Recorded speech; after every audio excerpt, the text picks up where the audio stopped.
आज हम कक्षा 12वीं की चैप्टर फर्स्ट का एग्जाम्पल सेकंड लेकर आए हैं। इसमें मान लीजिए कि टी किसी समतल में स्थित समस्त त्रिभुजों का एक समुच्चय है। समुच्चय टी में एक रिलेशन है आर, जिसमें T1 T2 टाइप के एलिमेंट है और उसमें आपस में क्या संबंध है कि T1 T2 के सर्वांगसन यानी कॉन्ग्रुएंट है। एक संबंध है, सिद्ध कीजिए कि R एक तुल्यता संबंध है, यानी जो रिलेशन दिया है वो इक्विवेलेंस रिलेशन है, जी हमको प्रूफ करना है। तो जो हमको संबंध दिया है वो तुल्यता संबंध सिद्ध करने के लिए हमें इस संबंध को 3 प्रकार का यानी 3 टाइप्स का प्रूव करना पड़ेगा। पहला स्वतुल्य संबंध यानी रिफ्लेक्सिव रिलेशन।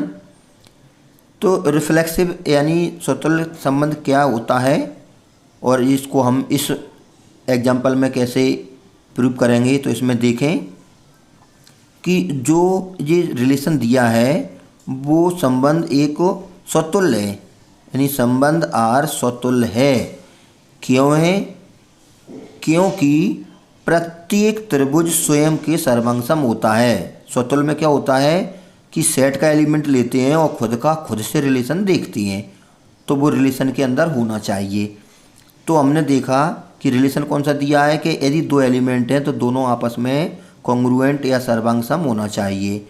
तो रिफ्लेक्सिव में अपन T1 ले लें, किसी सेट का एलिमेंट T1 हमारा जो टी सेट दिया है। टी क्या है? समतल में स्थित सभी त्रिभुज, जितने भी त्रिभुज संभव हैं, समकोण, समद्विबाहु, विषमबाहु, जितने भी तरीके के ट्रायंगल पॉसिबल हैं वो सारे ट्रायंगल का सेट है टी। तो टी में एक एलिमेंट T1 लिया तो T1 यानी खुद से एक रिलेशन है, वो पेयर रिलेशन के अंदर होगा। T1 T2 इन आपस में क्या रिलेशन होना चाहिए? सर्वांगसम का। तो हम जानते हैं कि प्रत्येक त्रिभुज स्वयं के सर्वांगसम या कॉन्ग्रुएंट होता है, इसलिए ये रिलेशन के अंदर आएगा। तो जो रिलेशन दिया है वो कैसा है? स्वतुल्य। सेकंड, सममित संबंध यानी सिमेट्रिक रिलेशन। सममित संबंध में क्या होता है कि हम रिलेशन का एलिमेंट देखते हैं कि यदि कोई एलिमेंट रिलेशन में है तो उसका उल्टा भी उसी रिलेशन के अंदर होना चाहिए, तो वो रिलेशन सममित या सिमेट्रिक कहलाता है। तो यदि हमने देखा कि T1 T2 रिलेशन के अंदर है, T1 T2 रिलेशन के अंदर है, इसका मतलब क्या है कि इसमें रिलेशन की प्रॉपर्टी फॉलो हो रही होगी। रिलेशन की प्रॉपर्टी क्या है? T1 T2 के सर्वांगसम है। तो T1 T2 रिलेशन के अंदर है, इसका मतलब है कि T1 T2 के सर्वांगसम होगा, इसलिए तो वो रिलेशन के अंदर है। और यदि T1 T2 के सर्वांगसम है तो T2 T1 के भी सर्वांगसम होगा। ये हमने अपने बाय रूल उसको पलट दिया, क्योंकि जब T1 T2 के कॉन्ग्रुएंट है तो T2 भी T1 के कॉन्ग्रुएंट होगा। इसको हमें पलटने के लिए क्यों आवश्यकता पड़ी? क्योंकि रिलेशन जो दिया है वो दिया है T1 T2 belongs to R। यदि T1 T2 R के अंदर यानी रिलेशन के अंदर है तो पहला वाला दूसरे के कॉन्ग्रुएंट है। तो पहला वाला दूसरे के कॉन्ग्रुएंट है, तो इसको हमने पलट दिया, तो जो पहले वाला है वो दूसरे का कॉन्ग्रुएंट है। पहला वाला मतलब T2, दूसरा मतलब T1। तो पहला वाला दूसरे के कॉन्ग्रुएंट है, इसका मतलब है कि T2 T1 रिलेशन के अंदर है। तो T2 T1 रिलेशन के अंदर है तो हम इस नतीजे पर पहुँचे कि जो T1 T2 रिलेशन के अंदर हमने लिया था उससे हमें पता चल गया कि उसका उल्टा भी रिलेशन के अंदर है, यानी ये संबंध कैसा है? सिमेट्रिक। थर्ड है संक्रामक यानी ट्रांजिटिव रिलेशन। ट्रांजिटिव रिलेशन में क्या होता है कि हम रिलेशन में ऐसे 2 एलिमेंट लेते हैं जिनमें पहले का सेकंड और दूसरे का फर्स्ट आपस में मैच करना चाहिए। तो हमने मान लिया कि यदि T1 T2 और T2 T3 रिलेशन के अंदर हैं, अब ये 2 एलिमेंट रिलेशन में हैं, इसका मतलब क्या है कि T1 T2 के सर्वांगसम है और T2 T3 के सर्वांगसम है, तभी तो ये 2 एलिमेंट रिलेशन में गए। ये 2 एलिमेंट रिलेशन में तभी जा पाएंगे कि इनमें रिलेशन की प्रॉपर्टी आपस में लगेगी। तो जो पहला वाला रिलेशन के अंदर है इसका मतलब है कि T1 T2 के सर्वांग सम है, और दूसरा वाला एलिमेंट भी रिलेशन में है, इसका मतलब है कि T2 T3 के भी सर्वांग सम है। अब इस लाइन को बड़ा गौर से देखें कि T1 T2 के सर्वांग सम है और T2 T3 के सर्वांग सम है। तो जो कॉन्ग्रुएंट की प्रॉपर्टी हमने पुरानी क्लासों में पढ़ी है उससे हमने आइडिया लगाया कि T1 T3 के भी कॉन्ग्रुएंट होगा, यानी T1 T3 के सर्वांग सम है। और जैसे ही हम इस नतीजे पे पहुँचे कि T1 T3 के सर्वांग सम है, तो हम आइडिया लगा सकते हैं कि जब T1 T3 के सर्वांग सम है तो T1 T3 रिलेशन के अंदर होना चाहिए, क्योंकि रिलेशन में वही एलिमेंट होता है जो रिलेशन को फॉलो करे। तो T1 T3 रिलेशन में है क्योंकि T1 T3 के सर्वांग सम है। इस प्रकार T1 T2 और T2 T3 रिलेशन में हमने लिए थे। इससे हमने क्या प्रूव कर दिया कि T1 T3 भी रिलेशन के अंदर है। अतः संबंध R संक्रामक है, यानी ये रिलेशन कैसा है, ट्रांजिटिव या संक्रामक। चूँकि संबंध R स्वतुल्य, सममित एवं संक्रामक है, इस प्रकार R एक तुल्यता संबंध है। यानी हमने उस संबंध को 3 टाइप्स का प्रूव कर दिया कि वो स्वतुल्य भी है, सममित भी है, संक्रामक भी है। इसलिए हम कह सकते हैं कि जो रिलेशन है वो इक्विवेलेंस रिलेशन है, यानी तुल्यता संबंध है। उदाहरण 3 में है, मान लीजिए कि L किसी समतल में स्थित समस्त रेखाओं का समुच्चय है। किसमें, कोई प्लेन है, समतल है, उसमें जितनी भी तरह की रेखाएं यानी लाइनें हो सकती हैं उन सब का सेट L है, और उस सेट L पर एक रिलेशन R है जिसमें L1 L2 टाइप के एलिमेंट है, मतलब 2 रेखाएं हैं, और वो 2 रेखाएं इस प्रकार हैं कि L1 L2 पर लंब है।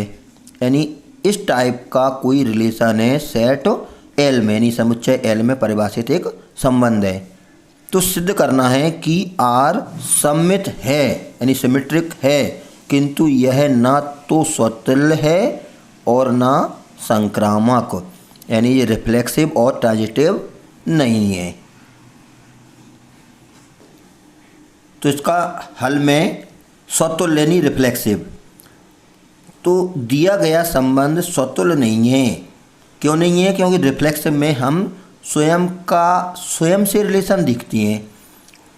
तो कोई रेखा अपने आप पर लंब नहीं हो सकती, क्योंकि रिलेशन में वो एलिमेंट तभी जाएगा। इसमें ये लिखा है कि L1 L2 रिलेशन के अंदर है, तो इनमें L1 L2 पर लंब है, ये वाली प्रॉपर्टी होना ज़रूरी है। यानी L1 L2 पर लंब है तभी वो रिलेशन का एलिमेंट हो पाएगा। तो L1 यदि कोई L का एलिमेंट है, यानी रेखाओं में से अपने एक रेखा ले ली, तो L1 का L1 पर यानी स्वयं का स्वयं वाला पेयर रिलेशन के अंदर नहीं होगा। क्यों नहीं होगा, क्योंकि कोई रेखा स्वयं पर अपने आप पर लंब नहीं हो सकती। इस प्रकार का जो रिलेशन है, यानी जो अपन को रिलेशन R दिया है, वो स्वतुल्य या रिफ्लेक्सिव नहीं है। अगला है सममित यानी सिमेट्रिक। इसके लिए हमें क्या करना पड़ता है कि किसी रिलेशन का एलिमेंट लेते हैं, और रिलेशन का एलिमेंट लेते हैं तो उसका उल्टा भी उसी के अंदर होना चाहिए। तो दिया गया संबंध सममित है। सममित क्यों है, क्योंकि यदि L1 L2 रिलेशन में है तो L2 L1 भी रिलेशन के अंदर होगा। क्यों होगा, क्योंकि रिलेशन का रूल क्या है, L1 L2 पर लंब है। तो L1 L2 पर लंब है, इसका मतलब है कि L2 भी L1 पर लंब है, और L2 L1 पर लंब है तो वो L2 L1 रिलेशन का एलिमेंट हो जाएगा। तो इस प्रकार से ये जो रिलेशन हमें दिया है वो सिमेट्रिक या सममित रिलेशन है। संक्रामक या ट्रांजिटिव देखें, दिया गया संबंध R संक्रामक नहीं है। संक्रामक क्यों नहीं है, क्योंकि यदि हम रिलेशन के 2 एलिमेंट ले लें, L1 L2 रिलेशन में और L2 L3 भी रिलेशन में, किस प्रकार के एलिमेंट लेते हैं, क्योंकि ये मैच यानी कॉमन होना चाहिए। तो हमने मान लिया कि L1 L2 रिलेशन में है और L2 L3 भी रिलेशन में है। अब L1 L2 रिलेशन में है, इसका मतलब है कि L1 L2 पर लंब है, और L2 L3 रिलेशन में है, इसका मतलब है कि L2 L3 पर लंब है। अब जब L1 L2 पर लंब है और L2 L3 पर लंब है तो ये आवश्यक नहीं कि L1 भी L3 पर लंब है। तो वही हमने इससे एक रिजल्ट निकाला है कि L1 L2 पर लंब है और L2 L3 पर लंब है, तो यह आवश्यक नहीं कि L1 L3 पर लंब है। जब L1 L3 पर लंब नहीं है, इसका मतलब है कि L1 L3 रिलेशन के अंदर नहीं है, क्योंकि L1 L3 रिलेशन में तभी हो पाएगा जब वो आपस में लंब होगा। इस स्थिति को हम निम्न चित्र द्वारा प्रदर्शित कर सकते हैं।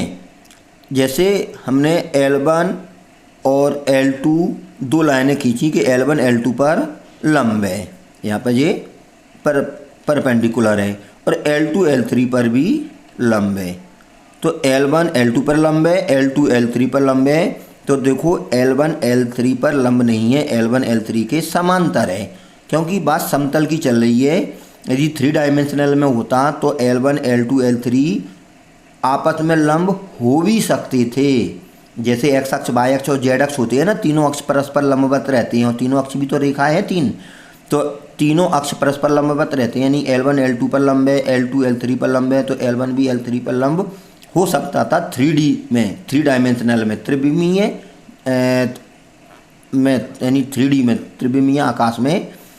लेकिन चूंकि ये हमको क्वेश्चन में क्लियर दिया है कि रेखाओं का समुच्चय किसी समतल में है और समतल में ये संभव नहीं है, तो वही हमने लिखा है कि L1 L2 पर लंब है तथा L2 L3 पर लंब है, तब L1 और L3 परस्पर समांतर हैं, यानी लंब नहीं हैं। अतः L1 L2 रिलेशन के अंदर था, L2 L3 भी रिलेशन के अंदर था, परंतु L1 L3 रिलेशन में नहीं है, इसलिए ये संबंध संक्रामक नहीं है। अब यदि पूछा जाए कि ये इक्विवेलेंस रिलेशन है क्या या तुल्यता संबंध है क्या, तो ये तुल्यता संबंध नहीं है, क्योंकि ये तीनों प्रकार का संबंध होता तब ये तुल्यता संबंध होता, यानी ये तुल्यता संबंध भी नहीं है।